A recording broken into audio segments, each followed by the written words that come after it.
I'd like to pray for Laura. She shares the word with us. Lord, just thank you so much for your word that reveals to us who you are and how you want us to relate to you. Lord, I thank you for this opportunity we have that so many would long to have, to come together and remember your resurrection and celebrate it and honor it. Lord, just think about our brothers and sisters all around the world who are suffering, if they know what today means. Lord, be with them and comfort them. So I will commit Laura to you, Lord. I pray that she will be a very effective instrument in your hands, Lord. Pray that you will just give her the wisdom, the guidance that she needs. And most of all, Father, I pray that you would give us hearts that are receptive to your word, and that, Lord, your Holy Spirit would just work in our lives. In Jesus' name. Amen. All right, in true teacher fashion, over there are coloured pencils and pens and things like that. So each of you will need to grab, and I don't know if someone wants to help hand out. So each of you will need to grab a verse. There's a bunch of mixed up verses here, sort of Easter related, and then there's also this sheet. So someone wants to help hand out that. Some teachers helpers, but so you each need a verse and one of these. Now, okay. To get one fast one along. Take one, there's colour pencils. If you feel like colouring in that pretty little, not quite beautiful colouring sheets, so there's colour pencils here. And if you want something you can write with, there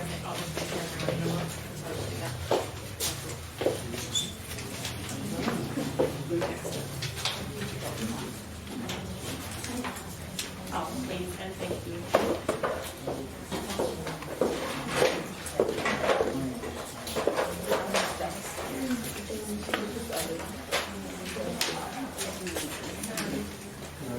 Oh, they're all different. They're all different, and then there's the other flower, the sheet with the flower that Rachel's got.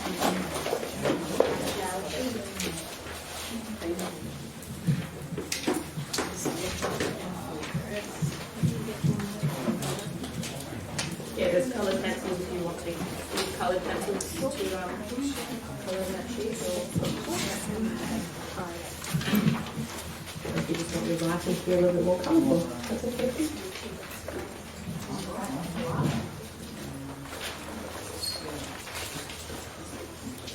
So just while the last of you are getting those, I was reminded just this morning when I got here how good God is at just using even little accidents and unintended things to instruct us. It wasn't until Brittany asked me for something that I realised I had left my phone at home, and maybe it's a product of the generation I'm part of, but at first it was like, oh, what am I going to do? Maybe I should go home. What if I needed to look up a piece of scripture? What if I needed to check if someone is coming? And I could think of all these reasons why I needed to rush home and grab my phone and all sorts of anxious thoughts. And then I was reminded that, after 15, 20 minutes had passed and I didn't actually need my phone and things were going okay, I was reminded that I left that behind and I was free of it, and rather than being anxious about it, I experienced this sense of relief that I wasn't tied to my phone. I didn't need to go and grab it, and I didn't need to look at it, and I wasn't bound to checking my news feed or responding to messages. It was really, really liberating. So on that note, the first thing I would love to ask you to do is just to quickly think about something that, whether willingly or not, whether you're dragged kicking and screaming, something that Jesus has helped you to leave behind, or that you are leaving behind, something of your old self that you have in your walk you have left behind or that you are learning to leave behind. So whether it's, a tendency to feel like you need to be attached to your phone and your security is in that, or whether it's security in your finances, whether it's some kind of addiction, maybe it's some kind of tendency to quick anger or whatever it is. If you could just think of something, you don't have to write it down, you can though, just something that in your time walking with Jesus, he has helped you to leave behind, and that you can, when you think about it, you can feel the lightness of it as a result of leaving it behind. So just 60 seconds to think about that.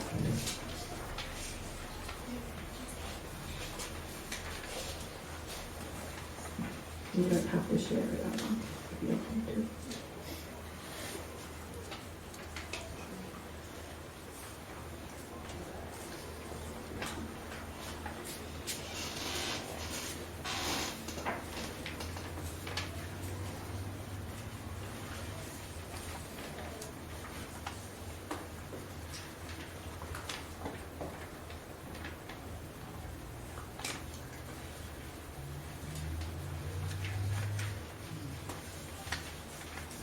Is there anyone who would like to share? I ask that tentatively but not demanding. Is there anyone who would like to share something that your walk with the Lord has helped you to leave behind, or that you're working on leaving behind? It's a work in progress. Without going into detail, forgiveness.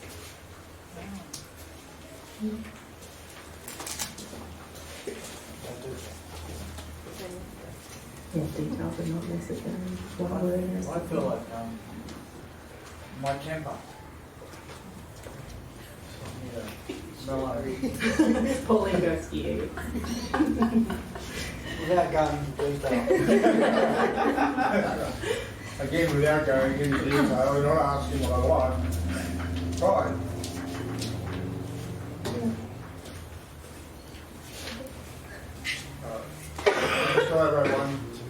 When I was converted, I was playing football, and I was quickly promoted to all types of things.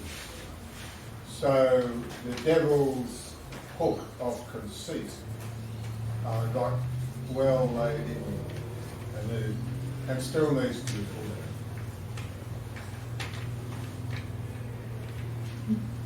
How so things in the past and disappointments?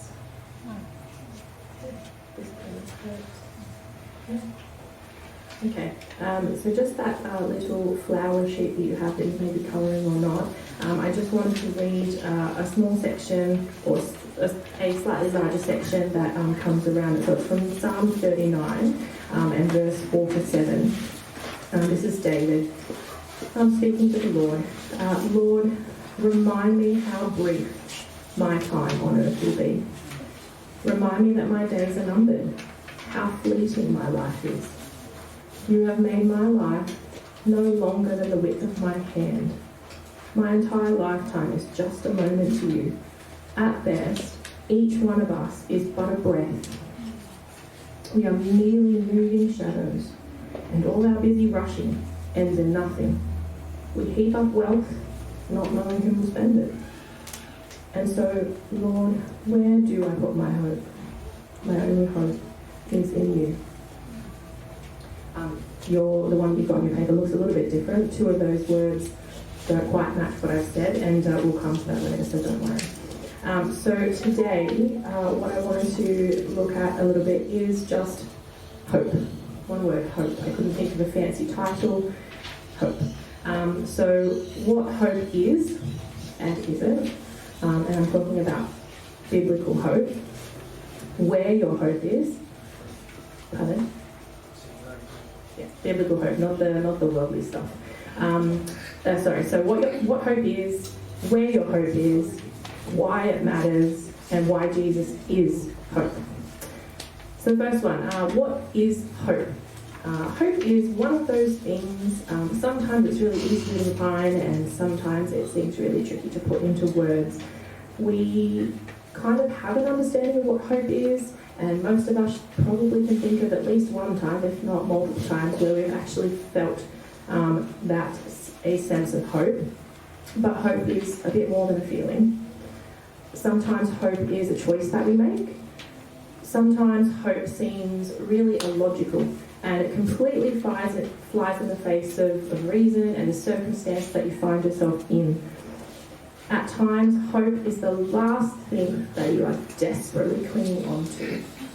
And other times, hope is this contagious thing and it can't be contained.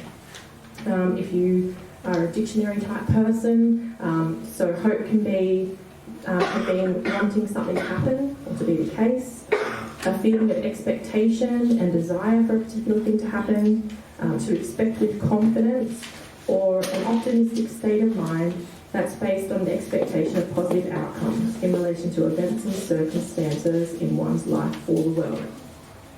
When I was thinking about hope, these are some of the things that came to mind, and I hope they're helpful.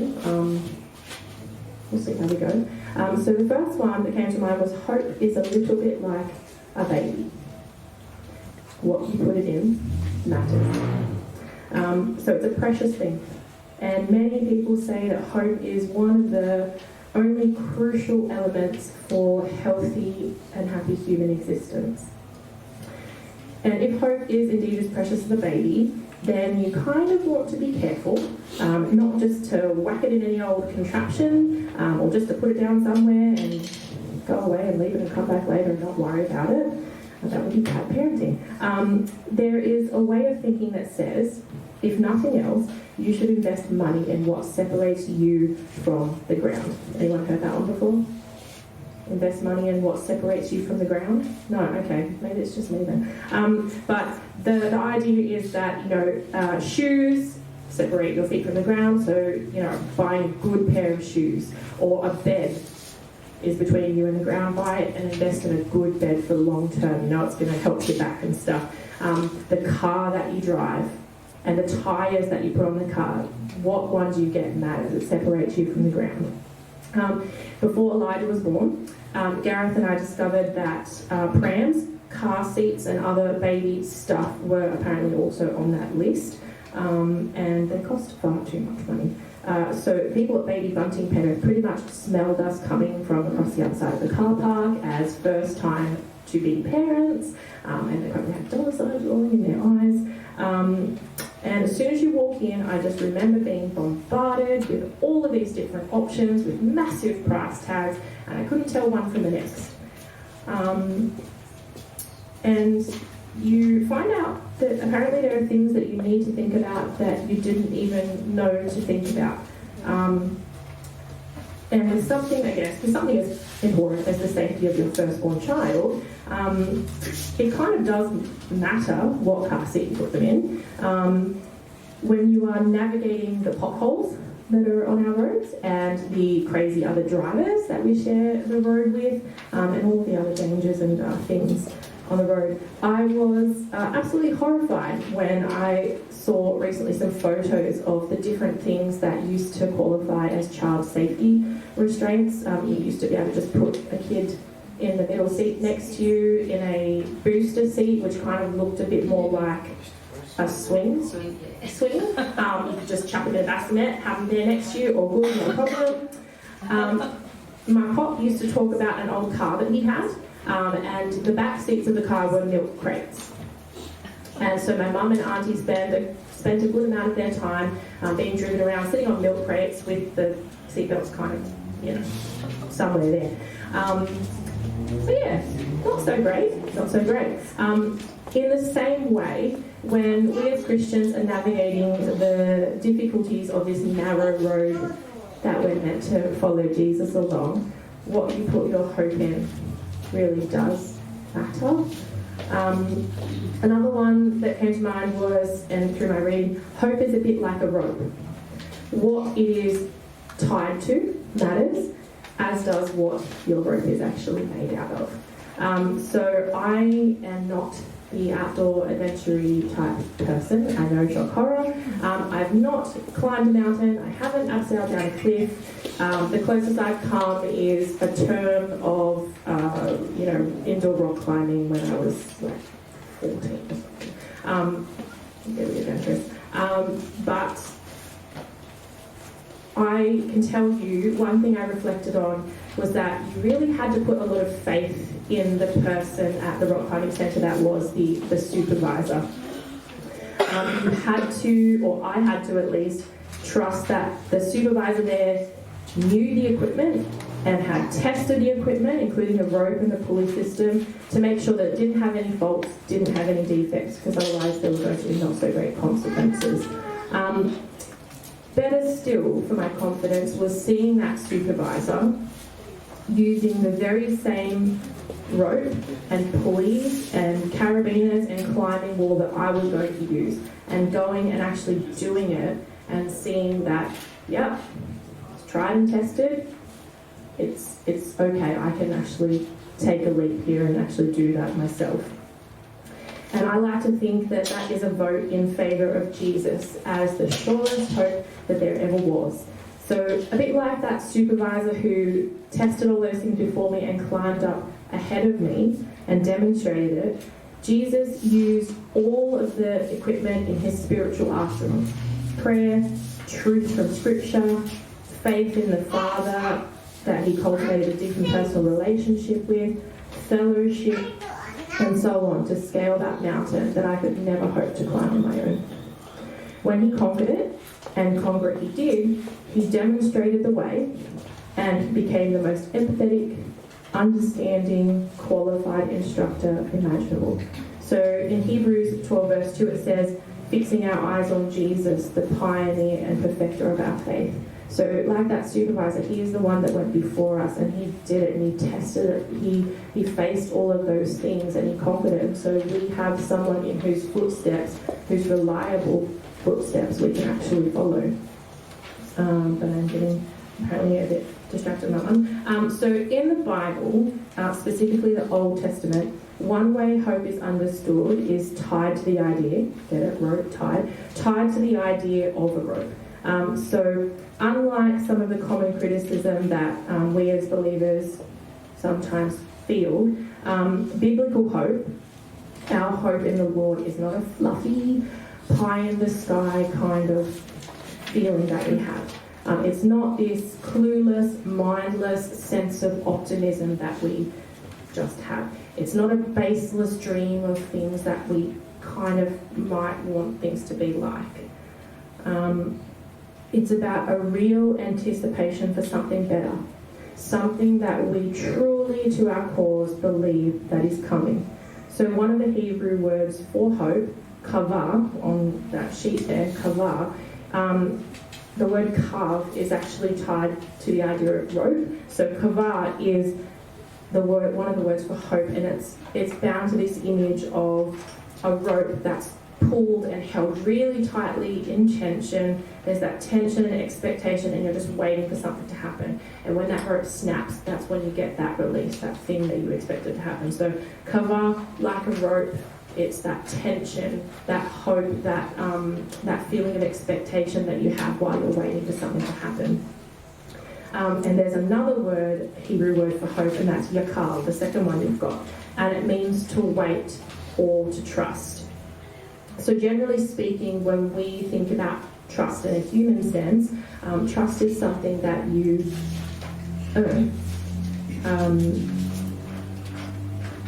And in the case of yakal, hope, that kind of trust or waiting hope, it's something that's directed at a someone. So trusting, in our case, trusting and hoping in the Lord.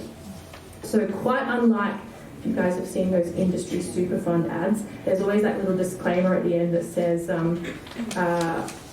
that, you know, past performance cannot predict future outcomes and all that kind of stuff. But in this case, trusting in the Lord, the hope that we have in Him is fully based on past performance, and the fact that what God has done in past fully predicts and demonstrates that His promises can be trusted, and His promises will come to fruition in the end. They will be fulfilled. God is a covenant God, a God that keeps all of His promises irrespective of whether we keep our end up or not. So that little flower that you've got there, when we think about hope, hope can be if you want to write these down, petals. Hope can be about trust, or that's another word you can use, trust. It can be waiting, so they that wait on the Lord, they that hope in the Lord, so trust, waiting. It can be anticipation, so anticipating what is to come and what you know is going to come. It can be about expectation, and it can be about the past informing how we look to the future. So, in the vein of the super ads, we shall compare the pair. So, hope in the world, worldly hope. I thought of it a bit like carrying, so you're walking through the desert and you have a precious little amount of water, and putting your water, your hope, in a sieve or a cardboard box or even your own hands. That's what worldly hope is a bit like. So worldly wisdom would probably tell us that the best place to invest our time and our energy and all of our other resources is in tangible, concrete, perceivable things which are mostly focused on the outside. So if you pour yourself into these things, then you will find fulfillment, you will find happiness, ultimate joy. Does anyone remember the old Aussie home loan ads? There were Aussie home loans, I know, right? I had to remind myself. Aussie home loans. There was a tagline that the guy used to say, yeah, we'll save you. At Aussie home loans, we'll save you, right? And I was thinking about that. And the more I thought about it, the more I was troubled by this image of all of the worldly idols and all of the places that we put our hope into, our worldly hope into, jostling for attention, like the Wall Street, like stock exchange brokers, all there with their papers and their ties, and they're running around like mad, and they're all trying to buy for attention, and they're screaming, "We'll save you." So by distracting you from that little subconscious, intuitive knowledge that we all have in here, that we're all broken and we're all missing something, even if we can't say what it is. But all of those things are trying to yell at us, "No, we'll fill it, we'll save you," distracting us from it. And it reminds me a little bit of a lady called Alex, who was one of the Jan Camp senior studies leaders, and the way she put it was, everyone's got a God-shaped hole, and all of these worldly things are like trying to shove in and plug that God-shaped hole with pieces that don't actually really fit, and they don't actually fill that hole. So things that we can put our hope in this world. Friends. How many do you have? What are they like? Do they affirm you and support your every whim? Do you have friends that you've known since you were one or something?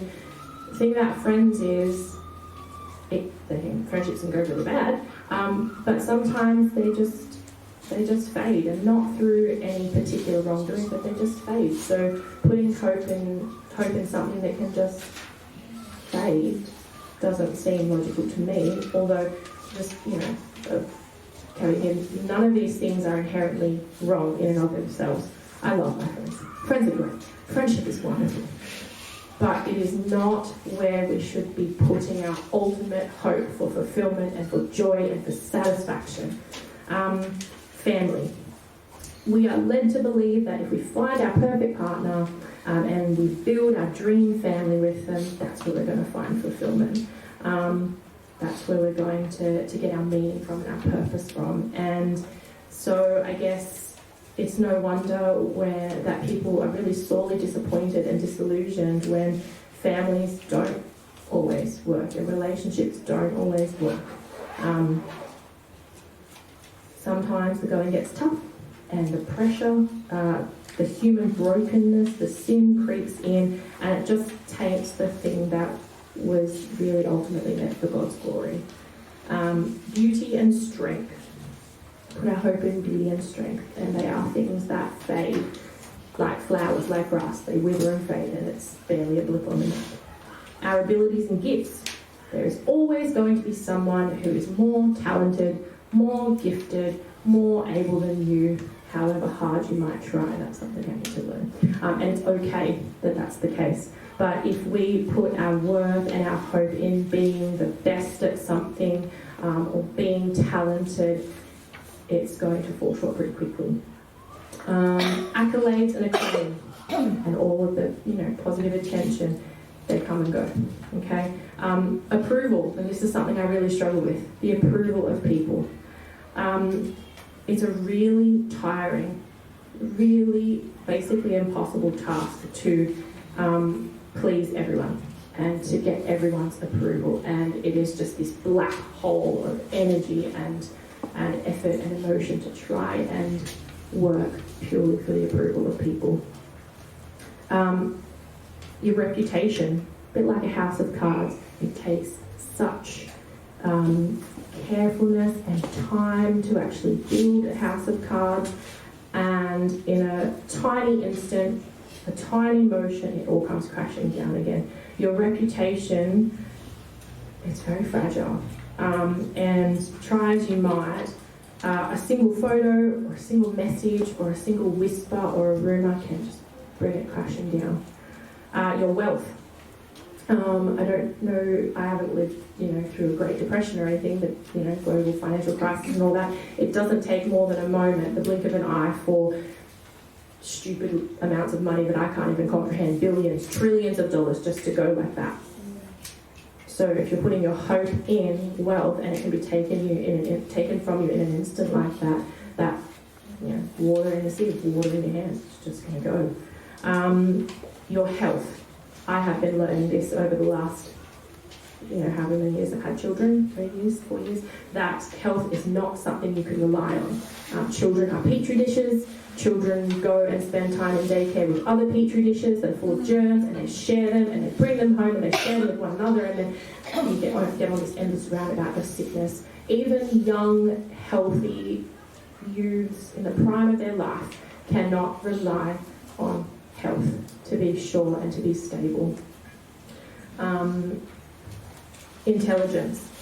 There's no one that holds all of the knowledge in the world, and or even a good proportion of it, really. And when Job is having that conversation with God and he's crying out that he's been afflicted with all these things and it's unjust and why, and it takes just a few things for God to point out, you don't know this, you don't know how this works, and you don't understand this part, and were you there when this was created and put together?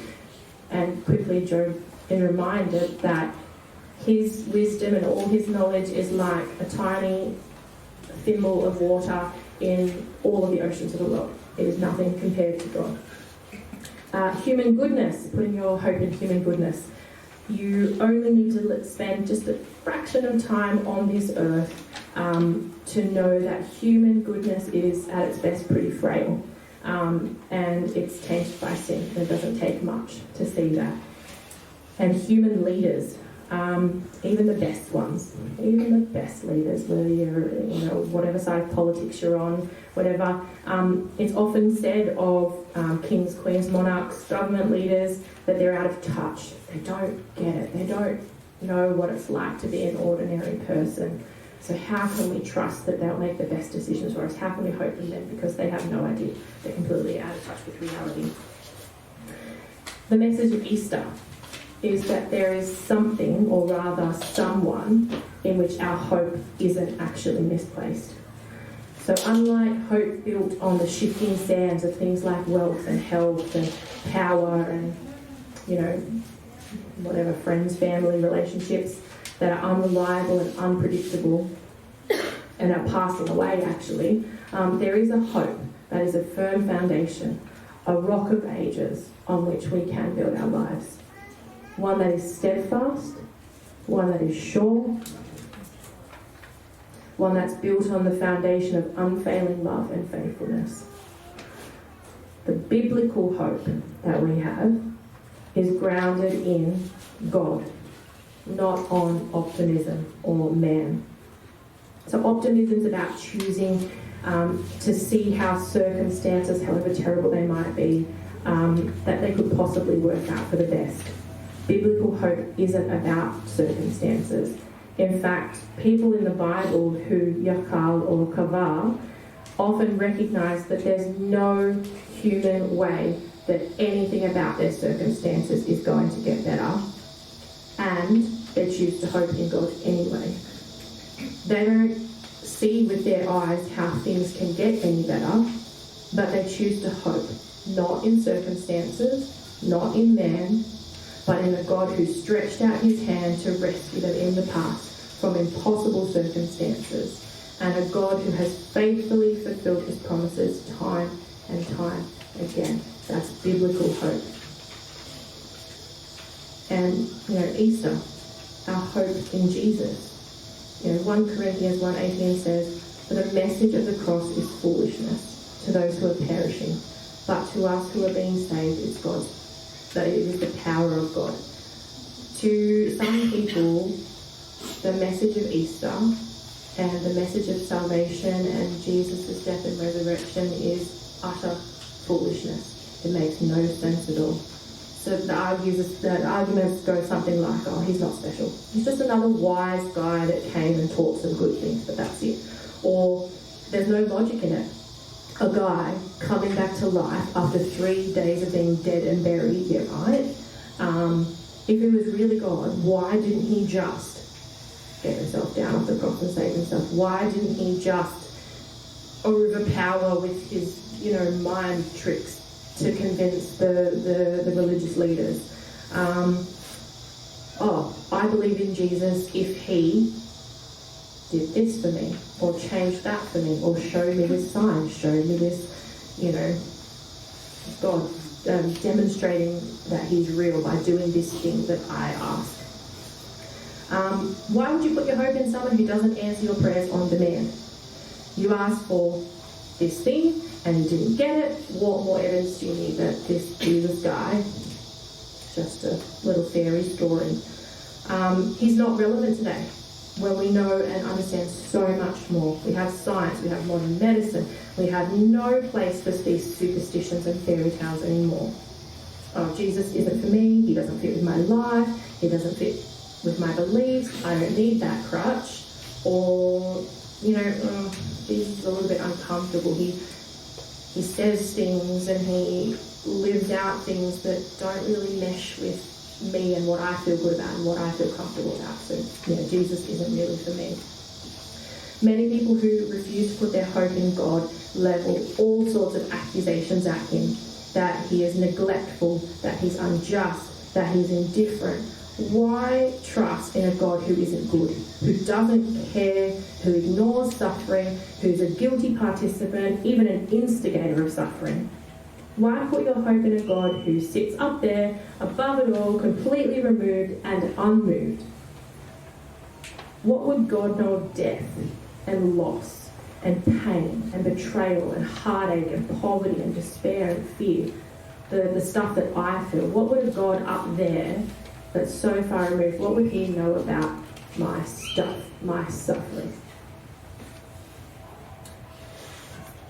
If that's the case, if God is far removed and he's up there and he doesn't care and he's not in it, why does Hebrews 4:15 say that we do not have a high priest who is unable to empathise with our weaknesses, but we have one who has been tempted in every way just as we are, yet he did not sin?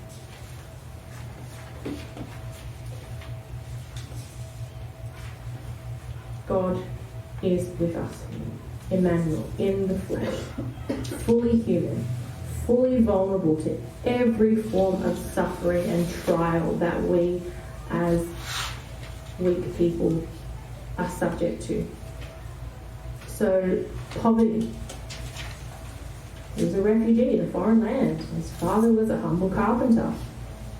Oh, earthly father, sorry. Fear. As a little one being pursued by people seeking your life for no particularly just reason. Jesus experienced thirst and hunger. He fasted for days on end in the barrenness of a desert, and I'm sure that he was quite hungry and quite thirsty by the end of it. He wasn't immune to any of that stuff. He experienced heartache when he looked out and he saw all of the people who were caught in their sin, who were and are oppressed by the very ones charged with spiritually shepherding the flock. for the lost and the hurting and the broken and the hopeless. Jesus experienced loss, a lot of loss, but one specific example, his dear friend Lazarus. Despite knowing that in the next moment what he was going to do, Jesus still wept, and he still felt a great sense of sadness at the loss of his friend. Betrayal. We know the story, right? He was handed over by the treachery and duplicity of someone that he held dear, someone that he invited into his inner circle, his inner life, someone that he loved, someone that he taught, someone that he poured into, someone that he called friend. He was betrayed by. The injustice of a sinless, blameless man being subjected to the accusations and the vilification and all of those things. His reputation, his name smeared with all sorts of things that sprung up from the hearts of people who had evil intention. The pain that we feel. He felt all things that we humans do. He felt cold. He was thirsty. He felt hungry. He was on more than one occasion exhausted. And then once he was handed over, all sorts of horrible deprivation and torture were committed against his fully human, fully feeling, fully vulnerable body. And his death, one of the cruelest, most painful possible ways to die. Unjust, but fully willing. Crazy. So biblical hope. Whatever brokenness is in our life, there is someone, Jesus, who completely and fully understands it, right to his very core. Jesus, the God who left the glory and the splendor and the perfection of heaven, fully knowing what lay ahead for him, and he came anyway to do for us what we could never hope to do. Not just for the undeserving, but for the unrepentant, for those who are hard of heart, for those who are corrupted, for those who are wayward, for those who are lost. Jesus, the once-for-all sacrificial lamb who took on the punishment and the fate, the penalty owed to us all. Because of Jesus, our great high priest, the one who understands every human weakness and every human temptation, the one who took that all with him to the grave and then conquered it by rising again on the third day. Because of him, we can approach God's throne with grace and with confidence, or of grace with confidence, so that we can receive mercy and we can find grace that will help us in our time of need. And I found this little graph here. It says Christian hope, or biblical hope, is a bold hope that looks back, for us looking back in history, to the risen Jesus in order to look forward, in order to inform the way we look ahead of us. It's not just about having an unfounded, baseless optimism that everything's just going to work out. Okay? It's a hope that's founded and grounded and anchored like a rope to the work, the life, the person of Jesus. That creation cannot, will not stay how it is forever. And that is the greatest hope of all. Happy Easter. What a joy. Happy Easter. Yeah. Yeah. Yeah. Oh yes, sorry, those little verses there, I don't know if you want to do this, it's okay to say no, but there are just some little verses there that I thought, if we read them, they might say something to us, they might help us reflect a little bit more on Easter and on Jesus and what Easter really actually means. don't have to, but yeah, just maybe you might want to read that little verse, that little snippet, and see if it says something to you that we might want to just reflect on and share.